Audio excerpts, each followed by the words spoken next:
scholarship of abolitionists has changed the traditional focus. Traditional focus? What do you mean? Well, I mean, all right, so let me ask you, right? If I say the word abolitionist, what's the first image that pops into your mind? I see a man in a black suit, with a Bible in one hand, shaking his fist against Southern slavery. So, is your mental image of a white man in a black suit? So, you might be surprised to find out that many of the earliest anti-slavery societies were founded by African Americans. Well, I, for one, am not surprised. All right. In fact, I'm reminded of what our friend Marilyn Richardson says.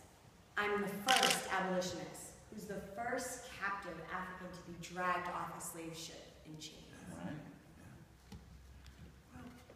Well, the point is that African American communities in Boston and other cities throughout the North, including New Bedford, were already organized long before white folks got their acts together.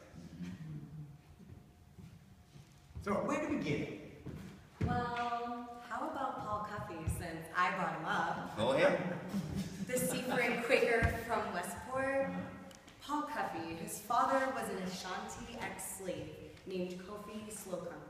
He took the last name of his Quaker owner, who freed him. Paul Slocum was born in 1759 on Cuttyhunk. Paul's mother, Ruth Moses, came from a well-known Wampanoag family.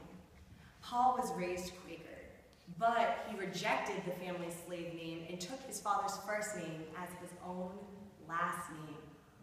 In the course of time, he married a Wampanoag girl named Alice. He quit. And slowly built up a highly successful shipping empire using exclusively black and Native American crews, and became perhaps the wealthiest man of color in his century.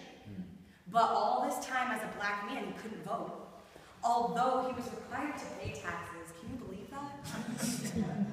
So in 1780, before he got rich, he and his brother John and some of his other friends petitioned the Massachusetts legislation to either let him vote or exempt him from taxes. It's a short but clever piece of rhetoric and has a nice twist at the end. Who wants to read the petition? I will. So let's see, 1780, the Revolutionary War isn't even over. Paul Cuffe's petition. The petition of several poor Negroes and mulattoes, who are inhabitants of the town of Dartmouth, humbly showeth that we, being chiefly of the African extract, and by reason of long bondage and hard slavery, we have been deprived of enjoying the profits of our labor or the advantage of inheriting estates from our parents, as our neighbors, the white people, do, having some of us not long enjoyed our own freedom.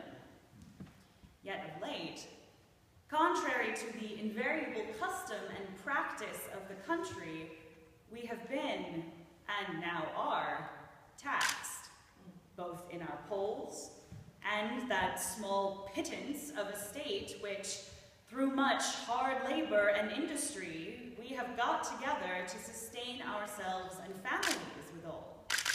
We apprehend ourselves to be aggrieved in that, while we are not allowed the privilege of free men of the state, having no vote or influence in the election of those that tax us, yet many of our color, as is well known, have cheerfully entered the field of battle in the defense of the common cause, and that, as we conceive, against a similar exertion of power in regard to taxation without representation, too well known to need a recital in this place.